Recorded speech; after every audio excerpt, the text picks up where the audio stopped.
একটা লাইট আছে না, অফ করেন তো। সময় সময় সময় হ্যাঁ তো ওরা বলছে মানে ক্লাব দিয়ে একটু ভাইয়া আমরা রেডি। Yes. Yes ready. থাকি ভাই। হ্যাঁ বাবা ও আমাদের তো ছিল মহসিনটা কিছু একটা করে দিন মেসেজ তো মোবাইলে চলে গেছিল না চেক করে আচ্ছা চেক মাইক্রোফোনগুলো ধরো। ভালো হয় না আনফর্চুনেটলি তো আমি আজকে আমিনুল বাসায় আসছি।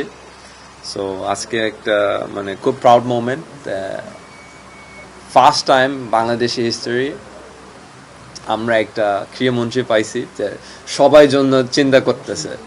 তো এটা আমি বলবে মানে এটা একটা খুব ভালো পজিটিভ নিউজ দ্যাট আমরা একটা স্পোর্টস মিনিস্টার যে সবার জন্য চিন্তা করতেছে, মানে স্পেশালি ন্যাশনাল টিম প্লেয়ারের জন্য যেটা আছে কারেন্ট, ওদের জন্য একটা মানে এটা স্পোর্টস কার্ড বলি, বাট আসলে আমিনুল এটা ইন্ট্রোডিউস করছে। তো আমরা বলতে পারি এটা আমিনুলের মানে Aminul card, not sports card, আমি বলবো আমিনুল কার্ড, কারণ উনি ইন্ট্রোডিউস করছে।